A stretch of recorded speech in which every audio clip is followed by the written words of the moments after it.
Bismillahirrahmanirrahim. Alhamdulillahirabbil alamin.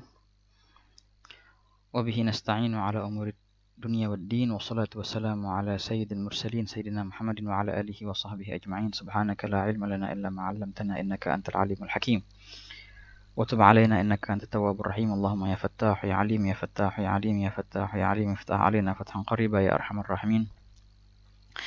اللهم لا سهل إلا ما جعلته سهلا وأنت تجعل الحزن إذا شئت سهلا اللهم سهل لنا حفظ العلوم وهب لنا واسعات الفهوم بجاه نبيك المعصوم صلى الله عليه وسلم اللهم إنا نسألك العلم اللدني والمشرب الصافي الهني وهاب غني ونعوذ بك اللهم من علم لا ينفع وقلب لا يخشع وعمل لا يرفع وعين لا تدمع ونفس لا تشبع ودعوة لا يستجاب لها برحمتك يا أرحم الراحمين يا أرحم الراحمين يا أرحم الراحمين. نوينا التعلم والتعليم والتذكر والتذكير والنفع والانتفاع والإفادة والاستفادة والحث على التمسك بكتاب الله وسنة رسول الله والدعاء إلى الهدى والدلالة على الخير ابتغاء وجه الله ومرضاته وقربه وثوابه سبحانه وتعالى. نوينا ما نبي أسلفنا الصالحون نوينا ما أحاط به علم الله تعالى من حسن النيات. Alhamdulillah, nahmadullah ta'ala wa nashkuruh ala hadzal liqa. Bersama kembali kita dalam kajian kitab Jawharatut Tauhid Al-Imam Ibrahim Al-Laghani Al-Maliki rahimahullah ta'ala. Dan ini adalah pertemuan ke-19 dari pertemuan kita. Insyaallah ini pertemuan akhir sebelum ujian ya, insyaallah. Jadi mungkin pertemuan depan adalah ujian. Jadi hadza al-liqa al-akhir. Nah, di sini kita mau sempurnakan dahulu pembahasan yang berkaitan tentang al-wahdaniyah, ya kan? Di lesson yang terakhir kita hampir selesai dari pembahasan sifat wahdaniyah. Karena kita sudah masuk tahap pembahasan dalil aqlinya nafiyul kumum, menafikan kumum, menafikan kam yang 5 itu al-kumumul khamsah. Wah, dan insyaallah di sini kita akan ulangi sedikit daripada apa yang kita ambil kemarin. Mungkin ada yang kurang difahami ataupun yang kurang jelas kemarin bisa diperjelas lagi insyaallah sekarang. Dan insyaallah juga kita akan selesaikan pembahasan masalah wahdaniyah ini sekarang insyaallah. Jadi insyaallah ikhtibarnya nanti dari awal kitab sampai akhir dars ini nih. Dari awal kitab Jawharatut Tauhid sampai bait yang membahas tentang wahdaniyah. Wah, bait yang ke-25 atau 26 kalau tidak salah. Ya, sangat sedikit sekali berarti kan. Itulah ikhtibarnya ala kulli hal. Bisa untuk merojaahin apa yang antum perlukan. Baik, bismillah nabda. Nah, seperti biasa. Nah, untuk bisa melihat share screen di sini. Wahakala.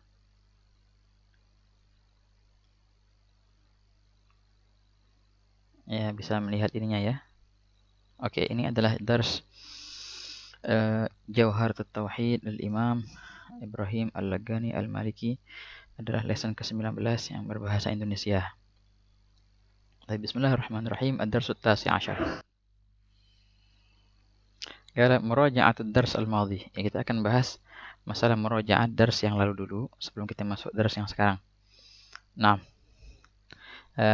kita bahas kemarin sifat wahdaniyah kan. Kita ketahui bahwasanya sifat wahdaniyah definisinya adalah ada muta'addud fi dzatihi wa sifatihi wa af'alihi. Adapun dalil naglinya huwa qauluhu ta'ala wa ilahukum ilahu wahid wa idzan qauluhu ta'ala qul huwallahu ahad. Nah, sifat wahdaniyah dalil aklinya itu berbeda-beda tergantung kamnya. Kam mana sih yang dinafikan? Itu tiap-tiap kita menafikan kam itu berarti butuh dalil akli untuk menafikan kam tersebut, dan kam itu ada 5 di sini yang dinafikan. Sebenarnya kam itu ada 6, tapi yang dinafikan hanyalah 5. Yang satu tidak dinafikan. Apa itu al-kumumul khamsah? Al-kam huwa ibarah an ta'addud. Kam adalah artinya ta'addud, berbilangan. Ketika kita mengutarakan kalimat kam itu diartikan dengan kalimat berbilangan, at-ta'addud. Kita akan dengar kalimat ittisal wal infisal. Ittisal adalah ma kana an-nadharu fihi ila jihatin wahidah faqat dunal muqaranah bainahu wa bain ghairihi. Kalau infisal ma kana an-nadharu fihi bil muqaranah bainahu wa bain ghairihi wa hakadha. Al-kumumul khamsah yang akan kita nafikan dengan sifat wahdaniyah adalah al-kam al-muttasil fi dzat dan juga al-kam al-munfasil fi dzat. Al-kam al-muttasil fi sifat dan juga al-kam al-munfasil fi sifat. Al-kam al-munfasil sahaja fil af'al. Kalau di af'al cuma satu sahaja ya, kam yang munfasil sahaja. Adapun kam yang muttasilnya maka tidak dinafikan di sifat wahdaniyah. Wahakadha. Oke, berarti beginilah, kan ini umum nih, al-kumum fi dzat wa fi sifat wa fil af'al. Di tiap-tiap yang tiga ini dia beranak menjadi dua, al-muttasil sama al-munfasil. Yang di zat al-muttasil sama munfasil kita semua nafikan. Juga di sifat yang muttasil sama munfasilnya kita juga nafikan. Nah, hanya saja yang di af'al ini yang hanya kita nafikan hanyalah kam yang munfasil. Adapun kam yang muttasil ini kita tidak nafikan. Nah, berarti ada berapa kam sekarang? Ada 5. Kan tadi kan 6 nih, tapi ini kita hapus. Nah, yang berarti kam yang 5 adalah al-kam al-muttasil fi dzat wal kam al-munfasil fi dzat. Al-kam al-muttasil fi sifat, al-kam al-munfasil fi sifat, dan al-kam al-munfasil fil af'al.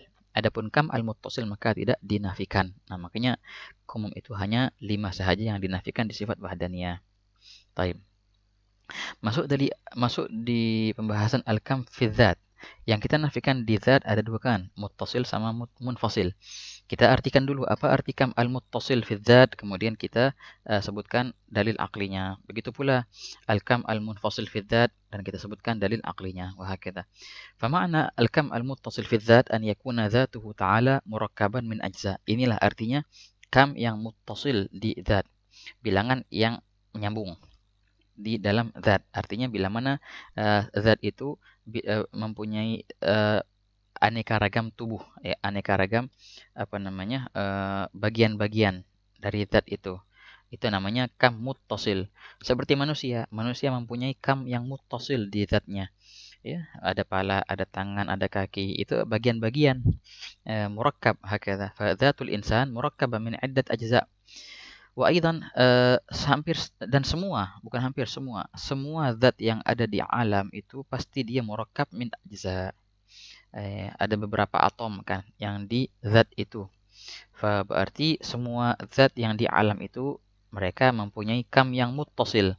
Nah, hanya saja keesaan Allah Subhanahu wa taala zatnya itu tidak dinobatkan sebagai kam yang muttasil di dalam zatnya. Maka zat Allah Ta'ala tidaklah murakkab min ajza. Nah, ini adalah salah satu perkara yang dinafikan oleh sifat wahdaniyah. Sifat wahdaniyah menafikan perkara ini. Wahakadha. Jadi zat Allah Ta'ala tidaklah berdiri dari beberapa anggota ataupun berdiri dari beberapa unsur. Lah tidak, zat Allah Ta'ala Esa satu tidaklah terbentuk-bentuk ataupun berdiri dari beberapa unsur. Oke, ini artinya nafiyul kam al-muttasil fi dzat. Adapun kam al-munfasil fi dzat artinya an yakuna lahu dzatani fa akthar, bila mana dia mempunyai 2 zat atau lebih. Tuhan ada 2, Tuhan ada 3, berarti di situ namanya kam munfasil. Ada 2 atau ada 3 orang yang seperti itu, ada 3 zat yang seperti itu. Namanya kam munfasil. Wahakadha. Nah, al-wahdaniyah fi dzat dia juga menafikan kam yang munfasil fi dzat. Berarti Allah Ta'ala laisa lahu dzatani fa akthar. Wahakadha. Enggak punya 2 zat atau lebih sebagai Tuhan. Enggak, yang namanya Tuhan cuma 1.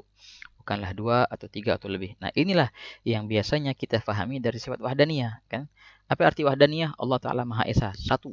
Tidak ada yang menyamainya. Dan Allah Ta'ala 1, tidak 2 atau tidak 3.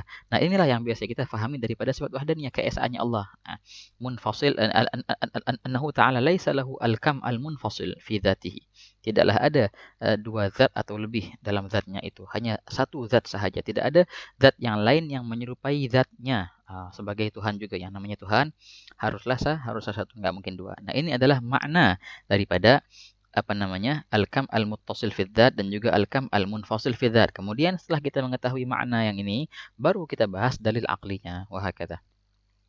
Untuk pertama, ini teman ada dalil aqli fi butlanil kam fi dzat. Untuk butlanil kam al-muttasil fi dzat, نقول لو كان ذاته تعالى مركبا من أجزاء للزم التشابه بالحوادث. Kalau seandainya zat Allah Ta'ala itu berbentuk dari beberapa unsur, dari beberapa anggota, berarti sama dong dengan zat-zatnya para makhluk. Karena setiap zatnya makhluk pasti mereka mempunyai beberapa unsur di situ, mempunyai beberapa anggota. Setiap zatnya makhluk, tapi zatnya Allah tidak begitu. Berarti Allah Ta'ala tidak mungkin zatnya itu seperti makhluk. Karena kalau zatnya Allah Ta'ala, kalau seandainya zat Allah Ta'ala berbentuk-bentuk ataupun mempunyai anggota tubuh, ya, ataupun mempunyai beberapa unsur di dalam zatnya, berarti itu akan menyamai makhluk. Wa qala ta'ala laisa kamitslihi syai'un wa huwas samiul basir. Nah, ini adalah masalah butlanul kam al-muttasil fi dzat. Oke. Adapun butlanul kam al-munfasil fi dzat. Uh, Kam yang munfasil itu nggak mungkin ada di zatullah Ta'ala. Kenapa? Ini hada batil. Kenapa batil? Ini dalilnya. Lau kana lahu dzatani fa aktsar. Kalau seandainya Allah Ta'ala mempunyai dua zat atau lebih, kalau seandainya yang namanya Tuhan itu ada dua atau lebih, maka akan apa yang terjadi? La lazima adam wujud hadzal alam. Maka alam semesta ini tidak akan terwujudkan. Qala Ta'ala lau kana fihi ma'alihatun illallah la fasadata. Wa hakadha. Lam yujadah. Nah, untuk burhan ini, untuk dalil qiyas istitsna ini, ikhwan, kita memerlukan dalil aqli yang sangatlah agak panjang. Kenapa kok tidak bisa ditakdirkan di alam itu ada dua Tuhan atau lebih? Atau ada dua dewa atau lebih, dewa langit, dewa bumi, dewa angin, wah kata avatar contohnya gitu. Ada mayum mungkin ada mustahil. Lima ada mustahil, yang namanya Tuhan hanya satu saja. Kenapa? Nah, di sini kita menukil apa namanya perkataan daripada ba'du syurah al-Imam As-Sanusi yang panjang sekali. Ada tiga takdir tuh, ittafaqa aw ikhtalafa aw iktasama ila akhirih. Dengan dalil yang panjang ini kita bisa ringkas menjadi beberapa diagram seperti ini. So, hakada. Nah, naam. Tab'an sebelum kita masuk ke pembahasan ini, diagram ini perlu kita ketahui bahwasanya yang namanya ilah, yang namanya Tuhan itu adalah zat yang sangat sempurna, yang tidak mempunyai kekurangan sama sekali.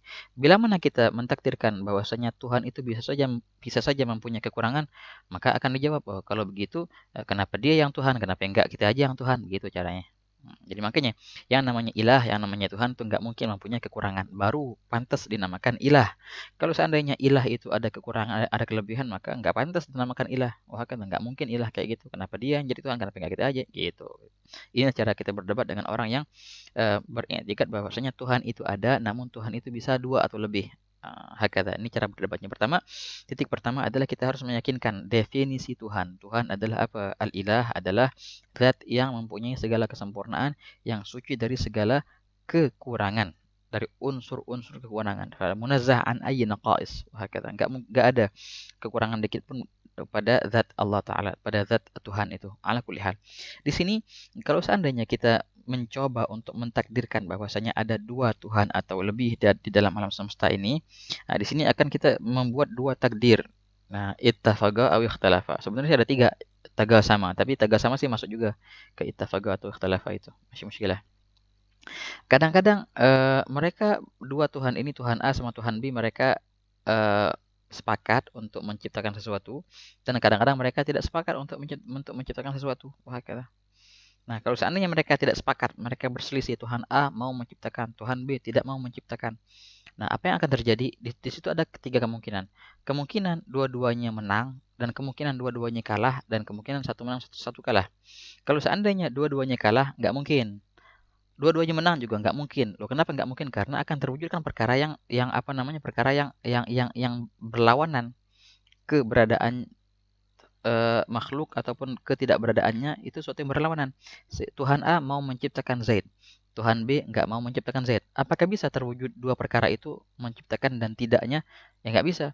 Apakah dua-duanya bisa tidak terlaksana juga? Nggak bisa, harus terlaksana salah satu. Nah, makanya ihtimal kemungkinan ghuliba kilahuma atau kemungkinan faza kilahuma hadza mustahil langsung.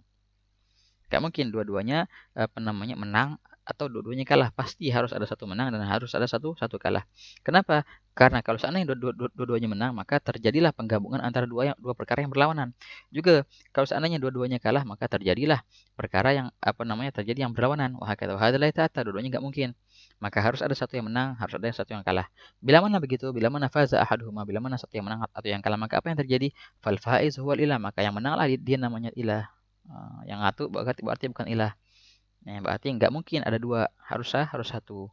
Hakadha ikhwan. Ini hatta sebenarnya sih yang faiz ini juga bukan ilah sebenarnya. Karena al-faiz hadza mithlu ghairih. Ala kulli hal, jadi dengan takdir ikhtalafa ini berarti yang bisa hanya faza ahaduhuma berarti yang ahaduhuma dialah yang ilah, yang lain bukan ilah, berarti ilah itu satu. Ini bila mana kita takdirkan ikhtilafah.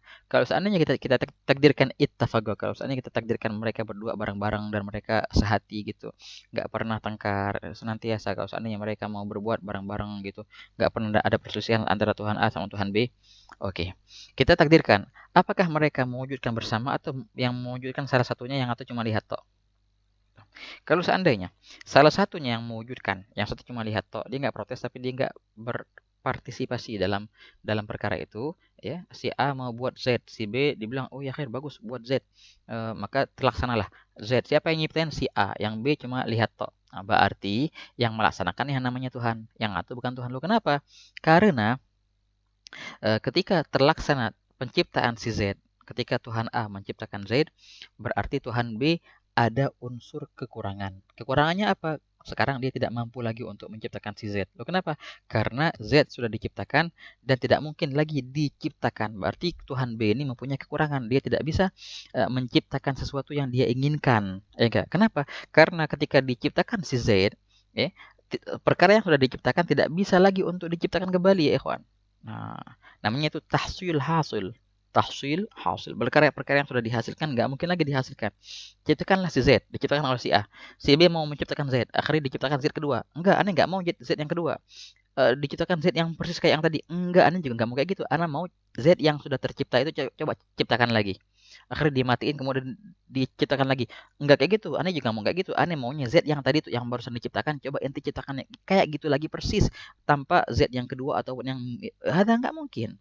Perkara yang sudah hasil nggak mungkin dihasilkan lagi. Hakadha andahum. Berarti Tuhan B itu bukan Tuhan karena dia mempunyai unsur kekurangan naqs. Karena dia tidak mampu untuk melaksanakan apa yang ia mau. Karena perkara yang sudah diciptakan oleh si A tidak mungkin lagi diciptakan olehnya. Tahsil hasil berarti dia bukan Tuhan karena dia ada kekurangan. Ini bila mana mereka apa namanya satu menciptakan satu enggak. Kalau seandainya mereka bareng-bareng menciptakan joinan bareng-bareng, maksudnya gimana bareng-bareng? Apa namanya? Bareng-bareng nih ente yang atas ane yang bawah. Berarti sama aja kayak tadi. Yang menciptakan yang bawah dia nggak mampu untuk menciptakan yang atas, yang menciptakan yang atas dia nggak mampu untuk menciptakan yang bawah. Kenapa? Karena satu kaidah tahsil hasil. Pasti itu perkara yang sudah diciptakan oleh yang lain berarti nggak mungkin lagi dia ciptakan kembali. Kata berarti dia ajiz, berarti dia tidak mampu untuk menciptakan itu karena itu perkara sudah diciptakan. Tapi kalau seandainya mereka bareng-bareng joinan di tiap-tiap atom mereka ciptakan bersama, bukannya atas bawah atau bukannya kanan kiri, tiap-tiap atom mereka ciptakan bersama. Tuhan A sama Tuhan B menciptakan Z bareng-bareng. Sekiranya tiap-tiap atom yang ada di tubuh Z itu mereka bareng-bareng menciptakannya. Ini kita bilang mustahil. Kenapa mustahil? Dalam kaidah ijtima' mu'athirin ala athirin wahid. Tidak mungkin ada dua yang mempengaruhi satu. Wah kata, nggak mungkin. Itu diibaratkan kalau misalnya ada satu paku tuh yang dipukul oleh satu palu. Satu paku oke. Tapi kalau seandainya satu paku dipukul oleh dua palu dengan bersamaan, nggak mungkin dua palu bersamaan memukul satu paku, gitu ya ikhwan katanya. Itu contoh yang mendekatinya gitu ya. Nggak mungkin terjadinya perkara yang mempengaruhinya dua perkara dalam waktu yang bersama. Hada la ta'ata mustahil ijtima' mu'athirain ala atharin wahid. Hada mustahil. Nah, oleh karena itu berarti tidak mampu apa namanya dia ini apa barang-barang menciptakan perkara yang satu. Hada mustahil aqlan. Nah, harus ada satu yang menciptakan. Oleh karena itu, tidak mungkin si akal menerima bahwasanya dua Tuhan itu barang-barang menciptakan satu makhluk dan tiap-tiap atom diciptakan barang-barang. Hada mustahil. Limadha? Listihalat ijtima' mu'athirin ala atharin wahid. Wabittali oleh karena itu menjadi mustahillah semua perkara ini. Nah, di bawah sini berarti mustahil semua. Yang enggak mustahil satu yang menang berarti dia Tuhan. Satu yang bisa melaksanakan berarti dia Tuhan, yang atau bukan. Nah, berarti dengan semua takdir, baik pun kedua Tuhan itu mereka bersama atau mereka berselisih, baik pun berselisihnya satu yang menang atau dua yang menang atau dua yang kalah, mereka bersama baik pun bersamanya satu yang melihat satu yang melaksanakan ataupun dua-duanya melaksanakan, semua itu dengan semua takdir akan ada hasilnya bahwasanya tidak mungkin Tuhan lebih dari satu. Nah, ini adalah ringkasan yang kita baca kemarin tuh dari nasnya apa namanya syarah ba'd syurah Sanusi. Wahakadha ya ikhwan. Nah, ini adalah dalil daripada butlan al-kam al-munfasil. Nah, sebenarnya dalil ini adalah dalil yang sama juga untuk pembatalan kam yang munfasil di sifat dan juga kam yang munfasil di af'al. Wah, kata ikhwan. Nah, sekarang kita masuk ke sifat. Al-kumumul khamsah yang sifat sekarang. Di sifat juga ada namanya kam al-muttasil dan juga ada namanya kam al-munfasil. Pengertiannya apa? Untuk masalah kam al-muttasil fi sifat, ma'na al-kam al-muttasil fi sifat an takuna sifatuhu ta'ala muta'addidah. Muta'adidatan ini sifat Allah Ta'ala lebih dari satu min jinsin wahid dari satu jenis. Kayak apa contohnya? Kayak an yakuna lahu gudratani fa aktsar, punya dua gudrah atau punya dua ilmu gitu. Gudrahnya ada dua, iradahnya ada dua, ilmunya ada dua. Itu artinya muta'addid gitu. Inilah perkara yang dinafikan oleh wahdaniyah pula. Sifat Allah cuma satu, gudrahnya cuma satu, iradahnya cuma satu, ilmunya cuma satu gitu. Tiap-tiap jenis cuma satu, tidaklah mungkin ada dua dalam satu jenis gitu. Itu artinya kam al-muttasil fi sifat. Adapun kam al-munfasil fi sifat an yakuna li ahadin minal makhluqin sifatun ka sifatihi ta'ala bi an yakuna lahu qudrah tujidu wal iradatu tukhassis wal ilm al-muhit wa hakadha. Kalau seandainya ada seorang daripada makhluk mempunyai sifat seperti sifatnya Allah Ta'ala, seperti kemampuan yang bisa mengadakan atau mentiadakan, iradah yang bisa mentakhsiskan, ilmu yang bisa mencakup semua maklumat, itu artinya tidak mungkin.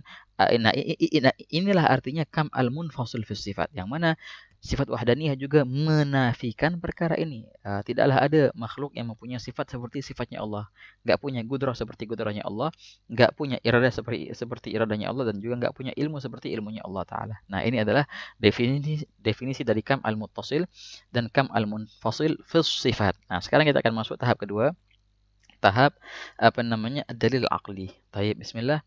Qal ad-dalil al-aqli ala butlan al-kam fi sifat.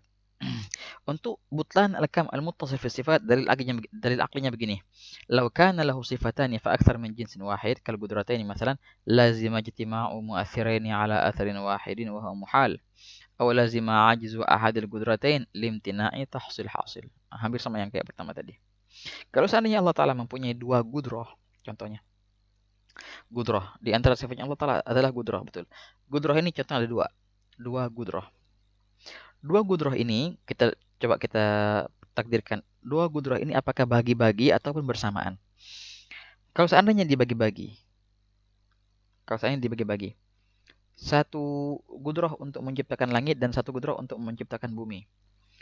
Ini muskilah, berarti gudrah yang menciptakan langit dia tidak mampu untuk menciptakan bumi karena sudah diciptakan oleh gudrah yang lain.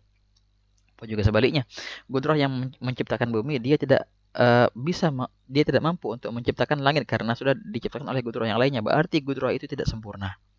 Ada kekurangan di gudrah itu. Dia tidak bisa melaksanakan apa saja karena beberapa perkara sudah diciptakan oleh gudrah yang lain. Nah, berarti apa itu namanya? Tahsil hasil. Imtina' tahsil hasil. Dan tiap-tiap gudrah itu pasti akan menjadi ajiz, pasti akan menjadi lumpuh atau menjadi tidak sempurna, lemah. Semestinya dua-duanya bisa ngapa-ngapain, akhirnya gara-gara dua atau lebih, akhirnya dua-duanya nggak bisa ngapa-ngapain. Yang gudrah menciptakan langit, dia nggak bisa lagi nyiptain bumi. Kenapa? Karena si bumi sudah diciptain oleh gudrah yang lain. Gudrah yang nyiptain bumi, dia nggak bisa nyiptain langit. Kenapa? Karena si langit sudah diciptakan oleh gudrah yang lain. Dan tidak mungkin menciptakan perkara yang sudah tercipta. Tahsil hasil namanya. Wah, kata lain atas. Kalau seandainya itu kan bagi-bagi tuh. Kalau seandainya barang-barang mulu, dua gudrah tapi senantiasa mereka barang-barang untuk menciptakan sesuatu. Ya sama, nggak mungkin ijtima' mu'athirin ala athirin wahid, berkumpulnya dua yang mempunyai pengaruh atas satu. Kayak dua palu satu paku. Kamu ngebel dua-dua gudrah ini mereka kedua-duanya gudrah itu mau menciptakan Zaid. Nah, hadalah itu harus Z itu dipengaruhi oleh satu gudrah saja, tidak mungkin dipengaruhi oleh dua gudrah di zaman yang sama. Kenapa? Karena ijtima' mu'athirin ala atharin wahid, wa hakadha. Nah, berarti tiap-tiap sifat Allah Ta'ala yang 20 itu ataupun yang lebih, wa hakadha, yang tiap-tiap sifat Allah itu satu jenisnya cuma satu. Gudrahnya cuma satu, iradah cuma satu. Tapi yang gudrah yang satu itu dia mampu untuk menciptakan semua yang ia inginkan. Iradah dia bisa mentaksiskan semua yang ia inginkan. Iradah. Ilm cuma satu.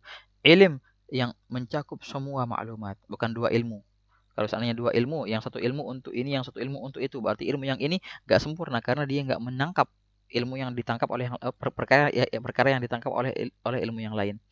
Dan juga semua gitu, akhirnya semua tiap-tiap ilmu menjadi kurang karena dia yang tidak menangkap maklumat yang ditangkap oleh ilmu yang lain. Nah, makanya yang namanya ilmu hanya satu saja, ilmu Allah Ta'ala wahidun. Satu, tapi yang satu itu dia mencakup semua maklumat tanpa pengecualian. Dan perihal yang sama dengan haya, perihal yang sama dengan sama dan basar, wahakadha, dan kalam. Semua sifat Allah Ta'ala tiap-tiap jenisnya cuma ada satu sifat saja, tidak boleh lebih dari satu, mustahil lebih dari satu. Itu yang namanya pembatalan atau penafian kam yang muttasil fi sifat. Adapun kam al-munfasil fi sifat bi an yakuna hunaka makhluk sifatuhu ka sifatihi ta'ala. Kalau seandainya ada makhluk yang sifatnya seperti sifat Allah Ta'ala, itu enggak mungkin. Kenapa enggak mungkin? Dalilnya apa? Nafsu dalil butlan al-kam al-munfasil fi dzat. Persis seperti dalilnya butlan kam yang munfasil fi dzat. Soalnya sama ya ikhwan. Kam yang munfasil itu baik pun di dzat, baik pun di sifat, baik pun di af'al, dalilnya cuma satu. Apa dalilnya? Itu dalil yang kita bahas kemarin tuh, ittafaqa aw ikhtalafa gitu. Kalau seandainya ittafaqa begini-gini, kalau ikhtalafa begitu. Setelah ini kita bakal bahas apa namanya? Al-kam al-munfasil fil af'al ya. Al-kam al-munfasil fil af'al ini syuf. Al-kam al-munfasil fil af'al artinya apa?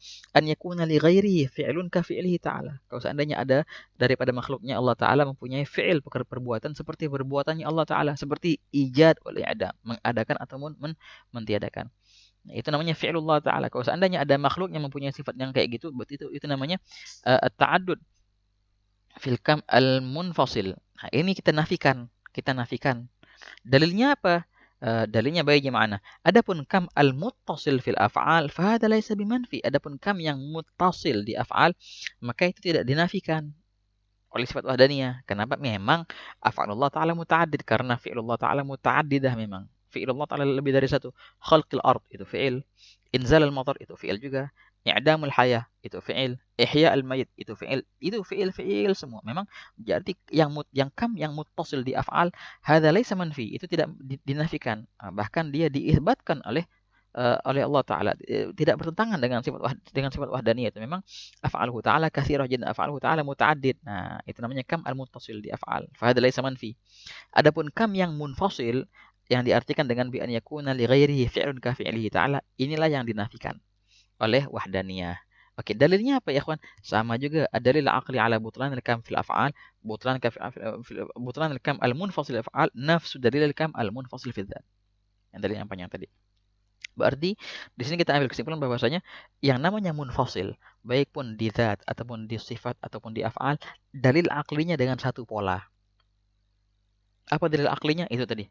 Bila mana ada 2 Tuhan atau 3 Tuhan atau lebih, maka apa yang terjadi bila mana mereka berittifaq atau bila mana mereka berselisih? Kalau seandainya mereka berselisih, kalau seandainya dua-duanya menang ataupun dua-duanya kalah, maka mustahil semua itu. Atau satu-satu yang menang, berarti dialah yang Tuhan yang itu bukan. Karena bila mana mereka berittifaq, apakah mereka berittifaq bareng-bareng ataupun apa namanya joinan atau yang satu lihat, yang satu melaksanakan, itu semua sama dalilnya untuk nafyul kam al-munfasil fi dzat wa nafyul kam al-munfasil fi sifat wa nafyul kam al-munfasil fil af'al. Dengan satu dalil itu yang panjang tadi. Hakadha. Ala kulli hal, ya inilah dalil akli untuk apa namanya butlan al-kumumul khamsah. Nah, ini adalah ringkasannya ya ikhwan. Jadi sifatul wahdaniyah itu dia menafikan. Tanfi'ih, menafikan apa? Menafikan al-kumum al-muttasil wal munfasil. Menafikan kam yang muttasil di zat dan juga kam yang munfasil fi zat. Menafikan kam yang muttasil di sifat dan juga menafikan kam yang munfasil di sifat. Dan dia juga menafikan kam yang apa? Yang di af'al. Yang mana yang dinafikan? Yang ini yang dinafikannya. Nah, inilah yang dinafikan di af'al. Adapun kam yang muttasil di af'al maka tidak dinafikan. Kenapa? Karena memang af'aluhu ta'ala katsiratun. Wa hadza laysa binaqus. Makanya sifat wahdaniyah tidak bertentangan dengan itu. Nah, inilah ringkasan daripada apa namanya dalil aklinya sifat wahdaniyah, yang mana sifat wahdaniyah itu adalah inti daripada apa namanya ilmu tauhid. Ilmu tauhid dinamakan ilmu tauhid. Limadha? Li'annahu fihi sifat wahdaniyah. Diambil sifat wahdaniyah itu sebagai nama daripada ilmu ini. Wa hakadha ya ala kulli hal. Itulah yang tadi barusan Al-Faqir jelaskan masalah sifat wahdaniyah. Di sini apa namanya Kita mau tutup dulu darsnya, habis itu kita buka lagi sesi tanya jawab dan juga ada beberapa taujihat yang yata'alaq bil ikhtibar insyaallah. Al-Fatihah wa la hadratin Nabi sallallahu alaihi wasallam. Al-Fatihah.